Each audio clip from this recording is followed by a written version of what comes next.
welcome to lecture number 5, Exposing the Enemies of Freedom. I want to start off with a quote from a famous Chinese general and military strategist by the name of Sun Tzu. Over 1,000 years ago, he wrote a book by the name of The Art of War, and has been looked at for centuries now as probably the greatest military strategy book ever written. And in there, one of my favorite parts, he points out this very simple strategy for success. He says, "It is said that if you know your enemies and know yourself, you will not be imperiled. In 100 battles, essentially you're undefeatable." But then he cautions us, if you do not know your enemies, but you do know yourself, you will win one and you'll lose one. It's pretty much a draw at that point. And lastly, if you do not know your enemies nor yourself, you will be imperiled. You will be defeated in every battle. So it's vital for us to understand not only ourselves, who we are, what our strengths are, and in my mind, to know yourself in this cause of liberty that we're fighting for here, is to know the principles of liberty that we're fighting for. If we're trying to restore freedom in this country, we better understand the principles of the U.S. Constitution and the liberty that we have inherited. That one's pretty simple, pretty straightforward. And I find that there are many freedom groups out there that advocate adherence to the Constitution and studying the Constitution. But to know the enemy is something I find very rare. Very few groups out there really clearly understand and promote an understanding of the enemies of freedom. And if that's all we do is understand the principles of the Constitution, we're in this middle category, aren't we? We will win one and we'll lose one. It's kind of a draw. And unfortunately, I feel like that's largely why the freedom cause in our country has not been more effective in restoring liberty, is because we only have half of the equation here.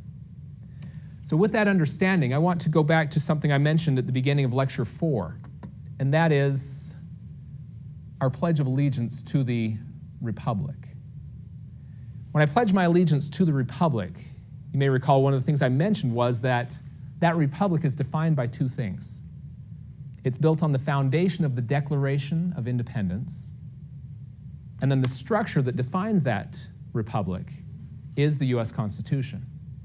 So when we pledge our allegiance to the Republic, we're pledging our allegiance to those two great documents and the principles in there. The principles of the Declaration of Independence and the U.S. Constitution. It's very similar to an oath of office that our political officials all swear to uphold the Constitution. I call it our citizen's oath of office. Now, being that that is my allegiance is to the Constitution and to the Declaration of Independence. Again, as I said last time, that means that my allegiance is not to any political candidate, political party, or any freedom group or anything of that nature. And even as a representative of the John Birch Society, it's not to the John Birch Society. My allegiance is to these principles. And those groups that I support, those individuals who I elect for office, I do so based on their adherence to the Constitution and to the Declaration of Independence principles. So with that understanding, again, I want you to think of your favorite political candidate, someone in the world of politics that you feel is so pure, if we could just get them in charge of where our nation's going, we'd be set right. And if I were to share with you today evidence that that's just a front with them and what they're really doing behind the scenes is just the opposite, would you want to know? Would you want to know that your favorite candidate that you felt is just up on this pedestal is really undermining liberty behind the scenes? That's one of those painful truths that we spoke of last time. Remember this quote from Patrick Henry, where he says, "We are apt to shut our eyes against a painful truth and listen to that song of that siren until she transforms us into beasts. Is this the part of wise men engaged in a great and arduous struggle for liberty? Clearly that's not wise to ignore the truth, is it?" He goes on and says, "For my part, whatever anguish of spirit it may cost, I'm willing to know the whole truth, to know the worst and to provide for it." I used that quote last time because some of the things we had to cover in lecture 4 were a painful truth to me, were difficult for me to hear and to accept. But I finally did take the same view that Patrick Henry does here. I'm willing to know the truth no matter how painful it is, because we must understand the enemy. We must know who they are, what they're working for, or else we will not win, as Sun Tzu pointed out. So with that understanding, I want to go into probably what I would consider the very first politically incorrect word, the C word, the dreaded C word. And I want you to notice how you respond when I say the word. The word is conspiracy. How does that word feel to you? The word conspiracy, I was always trained as a word you don't go into. You don't talk about conspiracies. You're crazy, you're a kook if you go into any kind of conspiracies. Now, first of all, I want to define what a conspiracy is and what it's not. A conspiracy is simply these three things. It is two or more people working in secret toward evil ends.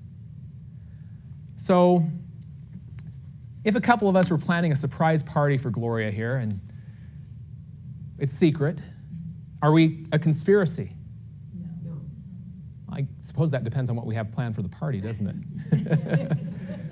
But if it's toward evil ends, that would be a conspiracy. But generally, a surprise party is something that's kind and whatever else, so that would not be a conspiracy. On the other hand, if a few of us were conspiring to rob a local store or a local bank, that's two or more people working in secret toward evil ends, right? Is that a conspiracy? Yes. It is. Does that ever happen? Yeah. It sure does. So you're all conspiracy theorists then, aren't you? Well, not exactly. Not exactly. And I'm leading you intentionally, but there's a difference between conspiracy theory and conspiracy fact. And that's the point I want to make right here, is that it's important to understand that difference. Conspiracy theory is speculation. It's speculation in that we don't know for sure, but I suspect this or that. And what I want you to remember, most important on this part, is it's vitally important we do not spend our time promoting speculative conspiracy theories. The reason why was made very clear to me by a friend of mine who does this. They love to get into the speculative conspiracy theories, and it seems like about every 6 months they contact me with the latest passing theory that our government's going to collapse in the next few months, and it's going to be total catastrophe and whatever else. All these different apocalyptical type predictions. And of course, they've never been right so far. But because they're constantly advocating all these speculative theories, no one trusts them. They've lost their influence in their community. You see why that's so important? We must stay away from the speculative conspiracy theory. And trust me, there's plenty of well-documented conspiracy fact. If you're interested in that type of thing, there's plenty to spend our time on that we do know. In fact, it's vital that we understand what conspiracy fact is working against our liberties. So with that warning, we'll continue here. I want to start off with a little bit of history here, and we'll move forward in our little timeline. Starting in 1776. That year should ring a bell to everyone here. If not, maybe this picture will help. July 4th, 1776, you all remember.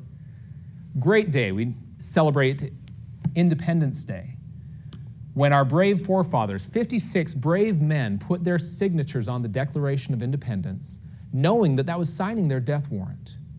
This would be viewed, in the eyes of King George, as treason, punishable by a very brutal death. And they knew it. Now, what they were doing on that day, I would say, comes down to these two words. They were declaring our sovereignty and independence. Now, we all use the independence word in reference to it. But the reason I include the word sovereignty, what the word sovereignty means is there's no one higher. There's no higher authority for us to answer to. And the reason I bring this up is this is the main theme that we'll be discussing today, is sovereignty and independence. They declared our sovereignty and independence. We are not answering to any higher power. We call our own shots. That is the principles of the Declaration of Independence at its very core. We are independent. We are self-governing. There is no higher power we have to answer to. And so, typically, the enemies of freedom are working at that root. They're working at undermining our sovereignty, our independence to rule ourselves.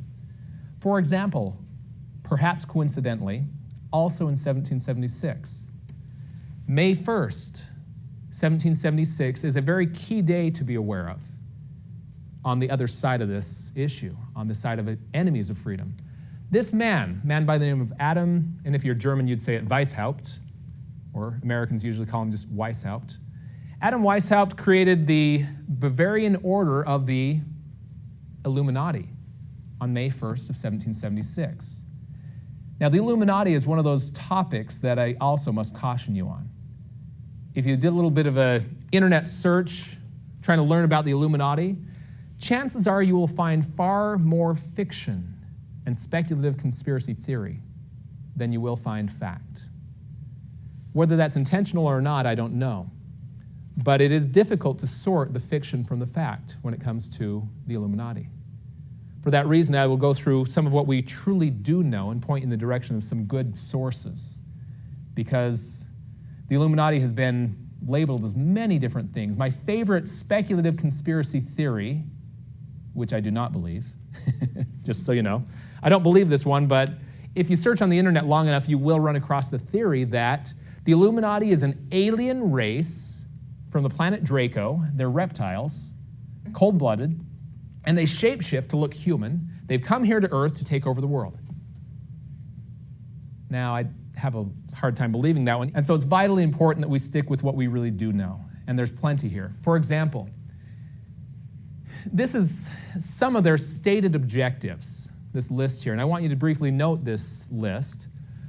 Starting with the top one, their goal to overthrow all governments of the world, destroy all religions, mandatory atheism worldwide, abolish the ownership of private property, and glorify sensuality, immorality, repudiate marriage. There should be no marriage left in the world. And the state would raise children. There would be no parental role. And lastly, the goal of world government. Now, if they're a secret organization, how do we know all this about them? The story behind that's very interesting. Adam Weishaupt actually began infiltrating the Masonic lodges of Europe and using their recruiting grounds as his recruiting grounds to find those that could be loyal to his cause. And he used those Masonic lodges to jockey for positions of power in the various governments of Europe and began to try to destabilize the governments of Europe. In fact, I'm told by a French exchange student, if you attended the public schools in France, you would learn all about the history of the Illuminati. Over here in America, it's just a crazy conspiracy theory, right? But over in France, they're taught about how the Illuminati actually led to the French Revolution. That was their intention, to destabilize the governments, to overthrow it, to put their own people in power. That was the source of the French Revolution. Very interesting. Now, as he was orchestrating this all over Europe with all these different cells throughout the Masonic lodges there, one day, one of his couriers transporting his directions back and forth between different cells, riding his horse in a lightning storm, was struck by lightning and killed. And all the documentation that was on his person fell into the authorities' hands, and it exposed their conspiracy. And that's how we found out about what they were trying to do. In fact, this book in the bottom left corner here, I'm sure you can all read that, it says Proofs of a Conspiracy. It's published by John Robison in the year 1798. And still today, the John Birch Society continues to publish that and make it available. In that book, that was written as a warning to the world. They tried to root out this Illuminati as much as they could, but they knew they didn't get them all. And this conspiracy continued. So as a way to thwart their plans, some books were published, including this one, to expose their plans to the world. Now, as a quick side note, yet another speculative theory I want to warn you against is because Mr. Weishaupt used the Masonic lodges of Europe to promote the Illuminati does not mean that all Masons are part of an Illuminati organization. In fact, there's a European branch of the Masonic order, which is a separate branch from the British, Scottish Rite, and the American. And we don't have any well-documented evidence showing that they ever chose to use that same strategy with the British and American branches of the Masonic order. So I want to steer you away from that. Many great patriots are part of the Masonic order, and there's no reason to suspect them. Okay, so moving forward, this book did start to get the information about the Illuminati out to the public. In fact, George Washington was sent a copy right around the year 1800. A friend sent it to him, asked him about it, and he responded saying, yes, I'm familiar with this. Here's some of what he said. He said, I have heard much of the nefarious and dangerous plan and doctrines of the Illuminati. Notice the words, nefarious and dangerous. That sounds like he doesn't like them, right? Nefarious is very evil and dangerous. Okay. He goes on to say, it was not my intention to doubt that the doctrines of the Illuminati and the principles of Jacobinism, which was another name for them, had not spread to the United States. On the contrary, no one is more truly satisfied of this fact as I am. What he's saying is, I am convinced that the Illuminati has made headway in the United States. I have no doubts of that. He had seen it in his day. As a high-ranking Mason, he also made that comment that he saw no evidence that they were using the same strategy in the United States through the Masonic lodges. So with that, that is the foundation of the Illuminati, an ancient conspiracy starting in 1776. The points that they were pushing for, I hope you remember, because they come back again. Here's some of the other things that he said was their objectives. Plan to overturn all governments, all religion, even natural, and they endeavor to eradicate every idea of a supreme being and distinguish man from beast by his shape only. What does that sound like to you? That man is just another animal. He's really no different. Sounds like the theories of evolution, Darwinism, and so on. Well, this certainly preceded Darwin by quite some time, but his theories fit in their agenda very well. Now, fast forward to the year 1847. A branch of the Illuminati, known as the League of Just Men, hired Karl Marx. You might have heard of Karl Marx before. Hired him to write the Communist Manifesto. And they asked him to have it ready for publication by January of 1848 so that they could get it out in February of 1848. Their plan was, and this might sound like lecture 1 to you a little bit, their plan was to start democratic revolutions all over Europe and to have the release of the Communist Manifesto be the answer to all these revolutions. That as they create these revolutions of the common people, it would lead them to embracing the Communist Manifesto. That was their objective. And that's an objective, a strategy that communists have used ever since to try to destabilize and create grassroots movements of revolutions, democratic revolutions. You remember from lecture number 1, we talked about Mao Zedong saying the democratic revolution is the necessary precursor to a socialist revolution. And a socialist revolution is the inevitable sequel. And so that is exactly what they were doing in 1848. It didn't work out as well as planned. But here are some of the key points that he highlights in the Communist Manifesto. They should look a little familiar. Abolition of private property. Well, that was definitely one of the tenets of the Illuminati. A heavy progressive or graduated income tax as a method of getting the property from the people. Centralized national bank with an exclusive monopoly. In lecture number 3, we showed clearly how that is a great way of, again, taking a major part of the people's wealth.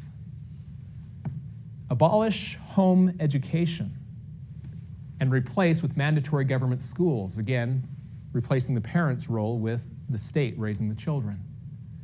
Abolishing marriage and family structure, eliminate countries, eliminate religion, promote democracy, and establish world government. Quite a list of objectives. The reason I show those again is it's interesting to see who's promoting those today. We'll come to that in a moment. But as I was reading the Communist Manifesto for the first time a few years ago, it occurred to me that if you were to take the 10 Commandments and then list next to it what the Communist Manifesto has to say on that topic, every case it's exactly the opposite. Thou shalt have no other gods before me, you shall have no God at all. And honor thy father and thy mother, the role of parents is completely eliminated, and so on. Try that sometime. Go through all 10 of the 10 Commandments, and then as you study the Communist Manifesto, you'll find it's directly opposing it. So if that is truly from God, it gives you some idea of what source this might be from. Now, we're going to jump back and forth in history for just a moment. I want to demonstrate to you some things that have happened and then show you part of how it happened. So as you jump into 1942 to 1945, we have at that time period World War II. And you might recognize some of the people here. Over on the right-hand side, we have Jimmy Doolittle. And his crew. They were some of the brave men that took on a very dangerous task, and that was to fly bombers out over Tokyo to bomb Tokyo, and then because they couldn't land their bombers back on the aircraft carriers they'd taken from, they were instructed to continue on over mainland China, which was occupied by the Japanese, and to take your planes as far as the fuel will take you, and then abandon and try to find your way back to safety. And so Jimmy Doolittle and his crew and many other crews that did similar bombing raids landed in Japanese-occupied China behind enemy lines. Now, the man on the left here, his name is Captain John Birch. He's the one who the John Birch Society is actually named after. He's not the one that founded it. John Birch was a Christian missionary in China at this time. And some of the locals who were loyal to the Americans and against the Japanese found Jimmy Doolittle and hid him from the Japanese. So they brought John Birch to meet Jimmy Doolittle and his crew, and John Birch did rescue them. Because of his familiarity with backcountry, he was able to sneak them out from behind enemy lines and rescue them. Upon discovering that there were many other crews that were also stranded, he went back in, and all that were not killed or captured, he was able to rescue. And he became a war hero. Now, at this time in China, there were two men that were really vying for power over the future of China, Chiang Kai-shek and Mao Zedong. And if you believe the mainstream media in the United States at the time, Mao Zedong is not a communist. He's just an agrarian reformer. It's just a people's movement trying to get more rights for the people. He's not a communist. He's our ally. Chiang Kai-shek, on the other hand, was somewhat demonized. And interestingly, Chiang Kai-shek had become a Christian and a constitutionalist. He had actually looked over the United States Constitution and drafted a similar constitution for China, wanting to create China as a constitutional republic. Now, the American ambassador to China, upon meeting both of them, felt that we would certainly want to back Chiang Kai-shek and support his efforts to lead the future of China against, clearly, who was really a communist, Mao Zedong. In the end, we promised him armaments and never delivered them. Now, Mao Zedong, on the other hand, we gave him everything we had there as we pulled out. All of our tanks and munitions and everything we had in China went into the hands of Mao Zedong, leaving Chiang Kai-shek unarmed and Mao Zedong very well armed and easily positioned to take over China. So interestingly, our foreign policy helped China fall into the hands of communism. Now, the other part of the story is that John Birch, about 10 days after the war was over, he was there working with the U.S. Army. He was now Captain John Birch. And he fell into the hands of the Chinese communists, Mao Zedong's people. And they brutally murdered him on the spot, recognizing him as a threat to their cause. The truth of his death was covered up. It was actually classified information. If an American hero had hit the headlines as having been murdered by what was supposed to be our ally, that would have painted Mao Zedong as a very different figure than the media had portrayed him as up until that point. It would have greatly undermined their efforts to help him come to power. So it was covered up. It wasn't until about a decade later that a member of U.S. Congress discovered the secret files of John Birch and blew the lid off of it. Two great books on the topic, The Secret File of John Birch, and then The Life of John Birch. This one happens to be written by Robert Welch, who is the founder of the John Birch Society. He was a big fan of John Birch and received permission from his parents to name this organization after him. Now, another interesting part right here. Notice Saturday Evening Post, 1955, so about a decade later, when the story of John Birch was finally exposed to the world, they wrote this very honest opinion. It says, amazingly, there were in Washington responsible officials who were willing to suppress news of the murder of an American officer, apparently to prevent the American people from rising in their wrath and vetoing further appeasement of communism. The point is, why did they cover up the death of John Birch? So that we would continue appeasing communism, allowing Mao Zedong to come to power. Very interesting. Next, I want to go back in time a little bit to show you some of how this came to be. How were there people in Washington that were appeasing communism very clearly? In this year, 1913, we have two men on the scene here. You might recognize President Woodrow Wilson. But the man to his right, far less known, but he really should be a prominent man in American history. His name is Colonel, though he was never a colonel, honorary title, Colonel Edward Mandell House. And Colonel House really was the president's puppeteer, you could say, the one who ran the presidency during the Wilson administration. Woodrow Wilson openly admitted, "No two men have ever thought as alike as we. He's my alter ego, my other self." He said that this was the man that he spoke to first thing in the morning, last thing at night, and at every decision throughout the day. If there ever was a presidency being run behind the scenes, this was one of them. Now, who was this Mr. House, and what was his objectives, his agenda? Fortunately, he wrote a book for us that clearly outlines what he wanted to do. The book was called Philip Dru, Administrator. It's a rather poor written novel, actually. But in this novel, Philip Dru, the hero, represents Mr. House. And in there, he describes how he would manufacture and control a president. He showed us plans for a League of Nations that almost exactly mirrored the actual League of Nations proposal that Woodrow Wilson proposed a few years later. But most notably, he declared his primary objective was to pursue socialism as dreamed of by Karl Marx. So put very succinctly, Mr. House is a Marxist.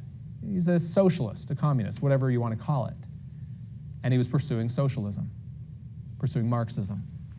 Here are some of the things he also sought to do. For example, the Wilson administration passed the 16th Amendment in 1913. The 16th Amendment was the excuse for our heavy progressive income tax, which happens to be Communist Manifesto plank number 2. They also implemented the Federal Reserve Act of 1913, which is Communist Manifesto plank number 5. And the 17th Amendment, which removed the power of the state legislature to check federal usurpation of power. Our state legislature used to appoint U.S. senators. U.S. senators were accountable to the state government from which they came. The reason that's important is, if the federal government is to steal power they were not given, according to the 10th Amendment, all powers not given by the Constitution to the federal government were reserved to the states or to the people. So if they're taking power, they're either taking it from the states or the people. The purpose of U.S. senators prior to the 17th Amendment was to make sure that the federal government didn't steal state power. Since 1913, they've had no one there keeping an eye on that. And the federal government has taken a tremendous amount of power from the states, where today the states feel like they just have to do whatever the federal government tells them.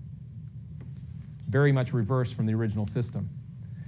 Speaking against the establishment of the Federal Reserve, Charles A. Lindbergh Sr., father of the famous aviator, declared that this act, the Federal Reserve Act, establishes the most gigantic trust, meaning money trust or monetary power, the most gigantic trust on earth. When the president signs the bill, the invisible government of a monetary power will be legalized. The worst legislative crime of the ages is perpetrated by this banking and currency bill. Do you suppose we need to look back through the history and see which way he voted on it? I think it's pretty clear he was very much against the Federal Reserve Act, feeling like it would create invisible government. It would create a power behind the scenes that would be very dangerous. One other thing we touched on, the history of inflation before the Federal Reserve. One of the propaganda of why we have to pass this Federal Reserve Act was the out-of-control inflation up until 1913. Here we have 250 years of inflation with a little blip every once in a while whenever we go to war. Now, out-of-control inflation leads to, here we go, with this is inflation that's now under control, shooting straight up. Inflation under control for whose benefit? For theirs, not ours. One other thing I pointed out was the TARP bill, as you may remember, which was passed by U.S. Congress as $850 billion. Before Congress even passed the TARP bill, I noted on the Federal Reserve's reporting website, the monetary base had just increased by about $900 billion. The week that Congress said no to the first version of the TARP bill, they were still working out the details. In other words, the Federal Reserve looked like they were moving ahead with the TARP bill, whether or not it was going to pass. And due to the partial audit that occurred back in early of 2011, we discovered that not only did they do this, but they've also, under the table, been sending trillions of dollars to U.S. and foreign banks in the form of additional bailouts. Over $16 trillion of additional bailouts that were never authorized by Congress. Just some examples of the power that Mr. Lord Mayor Amschel Rothschild refers to. Let us control the money of a nation, and we care not who makes its laws. It's what I call the other golden rule. He who has the gold makes the rules. So, just as a brief review of some of our past lectures, first of all, this statement from Nikita Khrushchev when he came to America to learn about our agriculture from Ezra Taft Benson. He told Mr. Benson that your children will live under communism. And Benson's reply was, oh no, we will do everything we can to fight you and to keep from our country falling into communism. Khrushchev responds, you Americans are so gullible. No, you won't accept communism outright, but we'll keep feeding you small doses of socialism until you finally wake up and find you already have communism. We won't have to fight you. We'll so weaken your economy until you fall like overripe fruit into our hands. And so what we've covered in the last 4 lectures is various ways in which they do exactly that, to weaken our economy. You remember the dangers of democracy. The democracies always fail due to loose fiscal policy. The quote from Alexander Tytler from the book, where he says that democracies never last long. They last until the people recognize they can vote themselves money from the public treasury, at which point they always then vote for the candidate who promises the most benefits, money from the public treasury, resulting in the fact that democracies always collapse to loose fiscal policy. They spend themselves into collapse.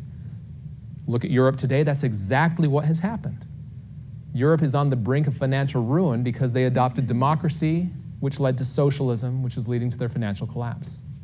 We covered in Lecture 2 how, through creative interpretation of the Constitution, interpretations that were never intended by those who wrote it, they've found supposedly unlimited power in the General Welfare Clause, or the Interstate Commerce Clause, or the Necessary and Proper Clause. And how by truly adhering to what is clearly the original intent of the Constitution, our federal government would be only about 20% its size of what it is today. But by getting the Constitution out of the way, we're again moving towards unlimited government, helping fulfill the vision of Khrushchev there. Lecture 3, we went into the dangers of the Federal Reserve, which really works like an unlimited credit card for government spending. Great way to create greater and greater amounts of inflation and hyperinflation, greater amounts of debt. And then lastly, went through, in Lecture 4, constitutional war powers and the way the neoconservatives use the war powers, which not only further impoverishes our nation, but also as a way of controlling foreign countries and sacrificing our rights on the home front. So with that, all of these working together really do help them, as he says there, weaken our economy until we fall like ripe fruit into their hands. And as you look through the Communist Manifesto today, we have implemented a great amount of it. This brings us to the quote at the bottom from economist Henry Hazlitt. He's one of the economists that we would call an Austrian school of economics, not the Keynesian style. He warns of the dangers of inflation. He says, inflation tears apart the whole fabric of stable economic relationships. It drives men toward desperate remedies. It leads men to demand totalitarian controls. It ends invariably in bitter disillusion and collapse. Think about the Weimar Republic. Probably the most notable thing we remember from that is their hyperinflation, where people would take barrels full of money to buy small items. There's the story of a man bringing a wheelbarrow to the marketplace, parking it out front, going in, doing his shopping. He comes out and finds he was robbed, not of the money, but of the wheelbarrow. The pile of money was still there. Obviously, the wheelbarrow was more valuable. But from that Weimar Republic, it led men to demand totalitarian controls in the form of electing Adolf Hitler. He was elected to power by the people, who were demanding totalitarian controls, desperate remedies, as he speaks of there. You can see why Khrushchev knew what he was talking about here. That if we can weaken your economy enough, we, the American people, will demand totalitarian controls. We'll be willing to give up our liberties for someone to save us. Now, one of the objectives of the Wilson administration and of Mr. House that wasn't realized was the establishment of the League of Nations, which would be, had it been implemented, to a degree, a world governing body. The Senate was wise to not ratify that. So in place of that, in 1921, he and a group of others started this organization known as the Council on Foreign Relations. And their objective, we'll go into very clearly here in the next few slides. A little bit more from the perspective of who the Council on Foreign Relations is. Carroll Quigley, he was a mentor to Bill Clinton. And in his book, he talks about the Council on Foreign Relations. It is an American branch of a society which originated in England and believes national boundaries should be obliterated and one world rule established. Does that sound familiar? We've found a few groups throughout the years that believe in that very thing, from Weishaupt's Illuminati, Karl Marx's Communist Manifesto, all promote this very same thing. I went onto their website a few years ago, and this is one of their claims to fame they had right on the front of their website. It says, through its membership, meetings, and studies, it has been called the most powerful agent of the United States foreign policy outside the State Department. Now, they're saying outside the State Department. I disagree with that one word, outside. Because over the last several decades, every U.S. Secretary of State has either been a member or at least a close affiliate, like Hillary Clinton, of the Council on Foreign Relations. Hillary herself is not a member, though her husband is. And she clearly declared where she's getting her marching orders from. Every Secretary of State for decades has been following their direction. And so I would say outside and inside the State Department. And that's largely why we've had so many very bizarre things coming from the State Department that has been harmful to our foreign policy, such as appeasing of Mao Zedong and helping him come to power. Now, Admiral Chester Ward is one who was a member of the Council on Foreign Relations for about 16 years before he really got an idea of what they were about and resigned in disgust. Began speaking out against them and exposing them. This one, he says in this three-part quote, once the ruling members of the CFR have decided that the U.S. government should adopt a particular policy, the very substantial research facilities of the CFR are put to work to develop arguments, intellectual and emotional, to support the new policy, and to confound and discredit intellectually and politically any opposition. You've probably seen some of that. For example, I know a man who's a climate physicist who has mountains of evidence against the theories of global warming. And yet he is constantly confounded and discredited by the media. They don't want to talk about it. They don't want to hear his evidence. They just want to shut him down because they don't want anything contrary to their stated objectives being published. You see similar things with anyone that provides evidence that's contrary to the theories of evolution. There's a great book on that topic called Tornado in a Junkyard that shows mountains of evidence that there are huge holes in the theories of Darwin. Much of the quotes in there are Darwin himself admitting that. Again, that was Tornado in a Junkyard, written by James Perloff. Now, on the topic of global climate change, Richard N. Haas, president of the CFR, declares, some governments are prepared to give up elements of their sovereignty, their independence, to address the threat of global climate change. This shows clearly why they're so interested in this global warming agenda, despite the fact that about every 30 years for the last century, the climate alarmists have changed their tune. That about every 30 years it's the coming ice age, and then 30 years later it's coming global warming, and then coming ice age, and they keep going back and forth. In fact, lately I just saw a few headlines saying the glaciers are increasing in size. And the temperatures we've seen over the last decade have actually been declining. So we're probably about due for another shift in their claims. Get ready for the claims of a coming ice age again. You may remember a few years ago, this would be about 2009, there was this great summit happening, the Climate Environmentalist Summit in Copenhagen, pursuing what they called the Copenhagen Treaty. This organization, Socialist International, had a very strong presence at this international convention. And here's what they felt was the objective of the Copenhagen Treaty. George Papandreou, president of Socialist International, and also the Prime Minister of Greece, says, "At this time, we are observing the birth of global governance. As we come together with this treaty for how to address climate change, it will birth global governance." Incidentally, on a side note of who the Socialist International is, this is their open statement to the world. The ultimate objective of the parties of the Socialist International is nothing less than world government. Membership of the United Nations must be made universal. Richard N. Gardner wrote an article in the Foreign Affairs magazine, that's the publication from the CFR, back in 1974. It's called The Hard Road to World Order. And then there he advised an end run around national sovereignty, eroding it piece by piece, will accomplish much more than the old-fashioned frontal assault.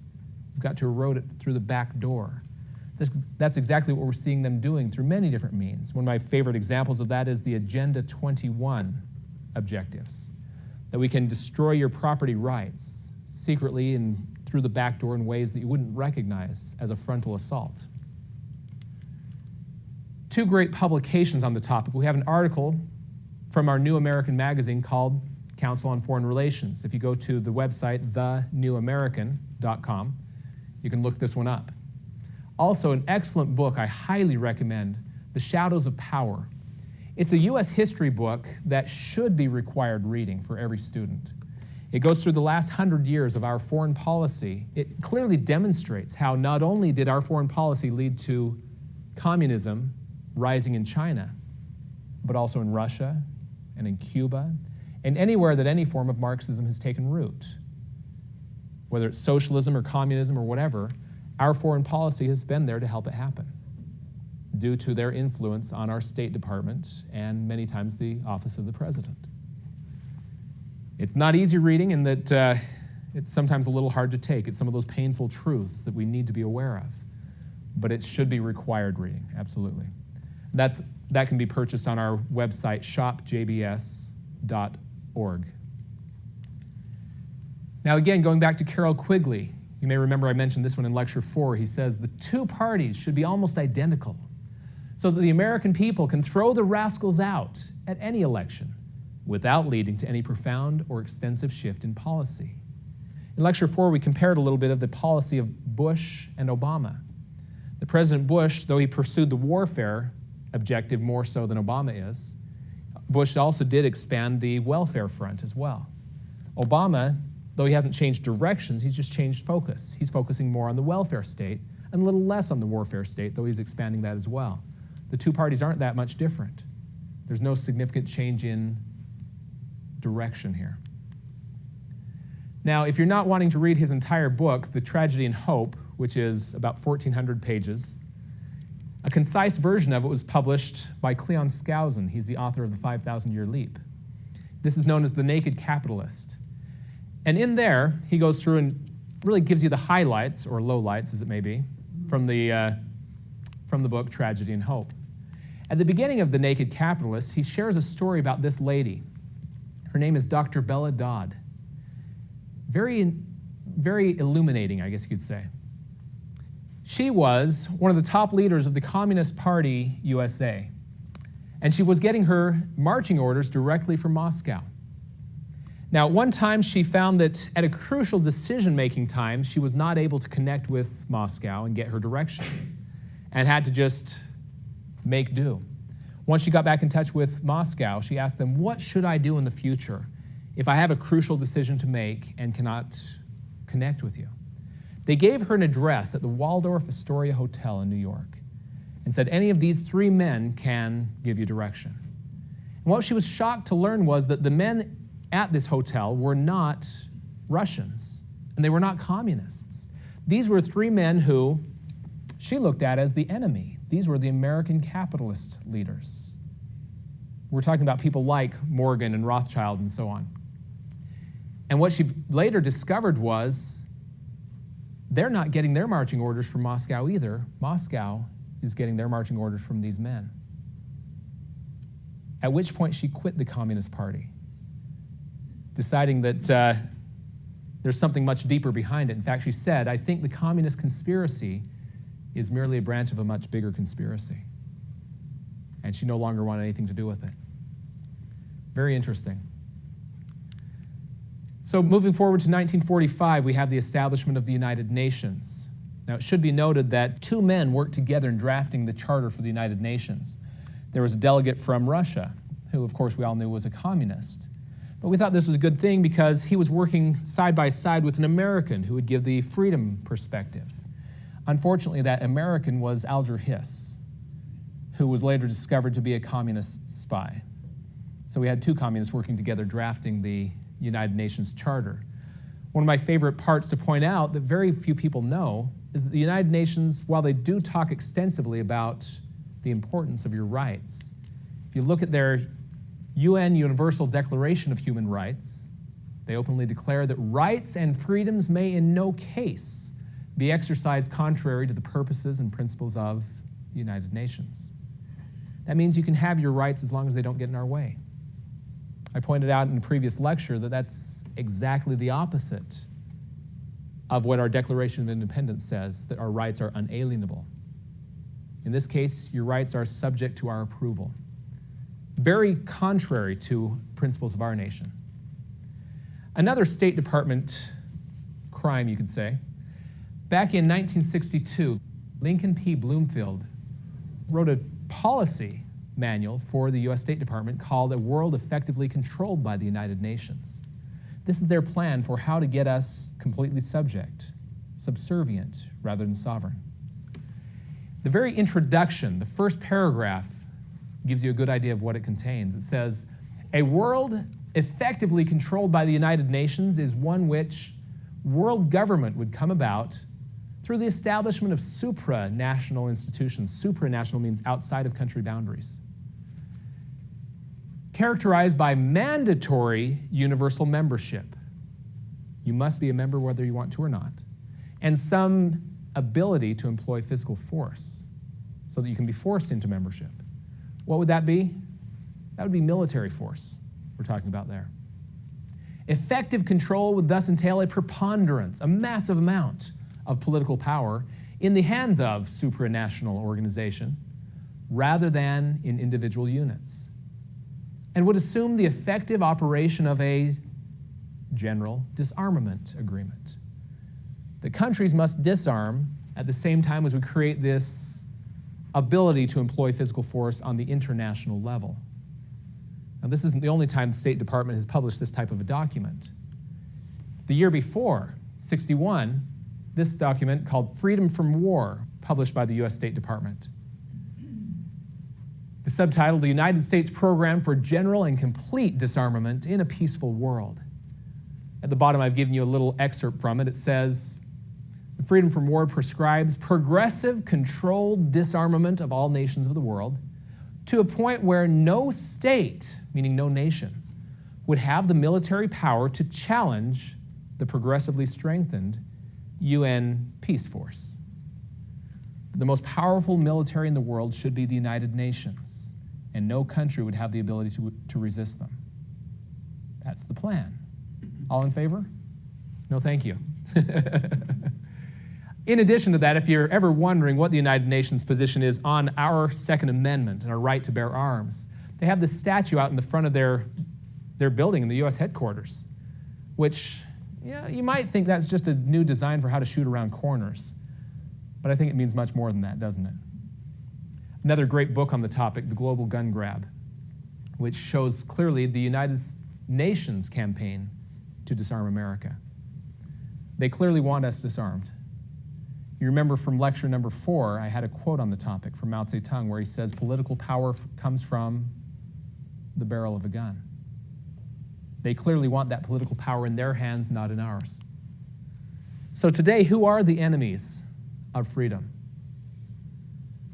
And while I'd have to say everyone on this page has worked against the freedom of mankind, Or I'd say if I was to pick one that was the worst enemy of freedom, I'd say it would be David Rockefeller. I'll let him speak for himself on this matter. He says that some even believe that we are part of a secret cabal, a secret society, conspiracy, working against the best interests of the United States. He's speaking of we, meaning his family, the Rockefeller family. And he says that we, myself, for example, characterize my family and me as internationalists and of conspiring with others around the world to build a more integrated global political and economic structure, one world, if you will. If that's the charge, I stand guilty and I'm proud of it. What's he admitting to here? He's admitting to being a conspirator. He's conspiring. He admits he's working against the best interests of the United States. He admits he's working towards globalism. I don't need to accuse him of it. He's admitting it. So who do we trust? We've clearly shown that there's a lot going on behind the scenes that I wasn't aware of beforehand. Many different media sources that really are controlled. Most any major media source is. Many of our political candidates are espousing platforms that are contrary to the principles of liberty and hostile to the Constitution. Who do we trust? My advice to you is don't trust anybody blindly. Verify everyone. Whatever they say, we need to first understand the Constitution ourselves so that when we see someone from whatever political party or from any media source espousing principles that are contrary to it, we see through them. Because if we just simply find someone that we're going to trust blindly, they have the potential to lead us astray. It's important that we know for ourselves. Now, how can we win? After showing the doom and gloom of just how powerful the enemy really is, and that's vital in order for us to win, how can we win at this point? One of my favorite and most encouraging statements I've heard comes from Arthur Thompson. He's the CEO of the John Birch Society. A couple of years ago, he said this: "It costs a great deal more money to lie to the people and organizing them into enslaving themselves than it does to tell the truth. It probably takes $1 for every $1,000 the insiders spend to undo insider-propagated falsehoods with truth. Sometimes the ratio is even greater." That's very encouraging. And I can attest to that. I've seen many examples of where just $1 here or there of truth can undo thousands of dollars of propaganda. In fact, I'll give you one brief example. There was a young lady I met just a few years ago who had graduated from college in Missoula, Montana. And she admits when she graduated from college, she was a committed liberal, probably borderline socialist. Her uncle gave her a gift subscription to our magazine, The New American. She began reading it, and after 2 years of reading the magazine, she was completely changed. She called our headquarters saying, "How can I get involved in the fight for defending the Constitution?" She became a constitutionalist. She said to me, "Prior to reading The New American, I never knew there was another option." She'd always been taught big government solutions, even if it was the big government liberal solution versus the big government conservative solution, but never shown the constitutional perspective. And when she saw it, it made sense. And it really melted away the lies and propaganda that she'd been fed throughout her schooling. Another quick example. Some of you may be familiar with the Security and Prosperity Partnership of North America. This was signed by President George Bush just 2 months after being sworn into his second term as president, March 23rd, 2005. And this agreement with Prime Minister Paul Martin of Canada and Mexican President Vicente Fox agreed that by the year 2010, January 31st, 2010, that we would no longer secure the borders between our nations in any way. We'd only secure the border of North America. And that passing from Mexico into the United States into Canada would be no different than passing from Idaho into Montana. Now, clearly they didn't hit that objective. We do have hardly any border security, but they still pretend, at least to some degree. How did we stop them from achieving that goal? And here's how. First of all, our magazine came out with this issue, a very special edition called the North American Union Edition, Merger in the making. And in this magazine, every article in there shows various evidence of their plans to create a merger of the United States, Mexico, and Canada, exposing their plans. The most effective way to destroy a conspiracy is to expose them. They're like roaches. You turn on the light, they flee. We set a goal that was published in our bulletin, which is a members' publication, out to all the members across the country to get 1 million copies of this magazine to the hands of our elected officials at every level across the country. 1 million copies into U.S. congressmen, state legislators, governors, county commissioners. Everyone in any elected position needs a copy of this to understand this agenda that is being secretly worked against us. Our goal was 1 million. We hit 1.2 million. We did okay. With that much light being shown on this agenda, they were put back at least a decade. It looks like now they're shooting for about, actually, the year 2020 for implementing that same agenda. They're renaming it, repackaging it, trying to pass it off again. But we were able to put them back in their schedule. The reason I show you this is just simply to show you some of the patterns of how we can win. As we help people understand the principles of liberty and as we expose the enemy's plans, we win. It's really very simple. It brings me back to, you may remember some of these great paintings. I love the painting of George Washington there praying. The reason I bring this up is that when we were in our war for independence, the odds were tremendously against us. We had this ragtag band trying to take on the greatest military power in the world.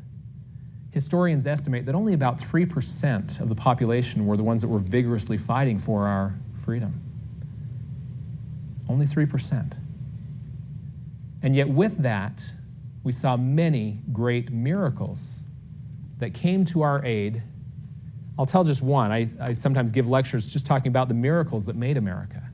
And that could be quite a lengthy discussion because there are many. I have a friend that's writing a book where he declares there's at least 60 times where George Washington wrote back to Congress saying, "Yet again today, we have seen the hand of divine providence coming to our aid." The very conclusion of our war for independence was the Battle of Yorktown, where Washington and his troops laid siege to Yorktown. We had Cornwallis holed up in Yorktown, and he had just received word that reinforcements were on their way just a few days out. And so he could easily just bunker in and hold out until the reinforcements came. What Cornwallis decided to do instead was, they're right on the York River. We could ferry across the York River and escape. So he began doing that, and with gathering up all the boats and barges and anything they could get together, they took the first shipment across the York River. As soon as they landed, gale force winds picked up, unlike they'd ever seen before, and took all their boats and barges out to sea, leaving them with no way to continue this escape. Now, this is by far not the only example of this type of thing happening, but every time at just the right moment, the weather changes or something of that nature, leading to our advantage, their disadvantage. So many times that one British general was heard declaring, "It seems as if even the God of heaven is on Washington's side," in despair. I believe he was on Washington's side. I've seen far too many examples of that. The reason I point this out is that continues today. I've seen, again, many examples in our day where I would say clearly the God of heaven is on the side of freedom. I'll give you one example. A number of years ago when I lived in Idaho, there was a proposal before the state legislature to put on the ballot that coming fall an amendment to preserve the traditional definition of marriage against activist judges. They wanted to amend the state constitution so that activist judges couldn't somehow interpret our state constitution to allow same-gender marriage. Now, the people of Idaho generally very strongly supported this. I went to testify before the state legislature. I went to the House, and the House members told me, "Don't worry about this. It always passes the House. This is our third try." It's the Senate you need to worry about. And in the Senate, you need to worry about this one senator. There's a group of about 5 Republican senators that always vote with the Democrats on this. And if you get their ringleader, and they pointed out to me who he was, you get him to back down, the rest will as well. I went home and was pondering what we could do, because if the general body of people in his district knew that he was the one stopping this marriage amendment from progressing, they wouldn't support him in that. And after pondering over this for some time, I came up with an idea. I made up these little cards that says, help defend traditional family values, and on the backside, how to contact your legislature. And it told what this bill was about and how to get in touch with your elected representatives. I lived in the town where this gentleman's district was, and I went around door by door, knocking on doors and saying, I just wanted to inform you of something that's before the state Senate right now that I feel is very important, and wanted you to let your senator know how you feel about the matter. That's all we really did. And in the process of this, as I'd knock on doors, I'd find someone who would say, do you have any extras of those? Well, sure. How many do you want? Well, I'll take 20. Okay, what area do you want to cover? I'll go cover these streets. Great. And they'd take off. And people, little by little, would volunteer to spread these for me as well. Until when it was all said and done, I accounted for at least 500 of these cards being distributed in his district. Now, what I didn't know, a year later, I met a lady who did the same thing. I was covering the south half of his district. It was one of those gerrymandered districts that was very long, and I was only able to geographically reach the southern half. I met a lady that lived in the northern half of his district. She came up with a similar card. I didn't even know her. And she started passing out these cards, and she found other people standing up saying, I'll take some of those cards and distribute them as well. And about 500 of her cards got distributed. And in the end, when it came time to vote on this bill, to put it on the ballot, the same senator came up and pounded the pulpit and said, I'm still against this bill. But I have heard from over 1,000 of my constituents telling me if I didn't vote for it, I would never see the inside of the State House again. And then this wonderful conclusion, he says, sometimes you have to do what your voters want. And again, I tell you this story because I want you to understand that there truly is miracles that happen in the fight for freedom. I want to conclude with the rest of a statement from Patrick Henry. I read to you the beginning part of his speech, but he says, besides, sir, we shall not fight our battles alone. There is a just God who presides over the destinies of nations and who will raise up friends to fight our battles for us. And then he concludes this very famous speech with the part we're familiar with. Why stand we here idle? Is life so dear or peace so sweet as to be purchased at the price of chains and slavery? Forbid it, Almighty God. I know not what course others may take, but as for me, give me liberty or give me death. You can still feel the passion of that speech. That has been now handed on to us. We now have the responsibility to stand for liberty. We must first educate ourselves. We must understand the principles of liberty. And we must understand the enemies of freedom. And then from there we can work on educating our own communities. Don't worry about the whole country. All you need to do is focus on your own community, educating one here or one there as we start shifting the tide towards those that will stand for liberty. No matter how insurmountable the odds may seem, remember the odds that Washington's troops faced. It can be done. With that, thank you for joining us today.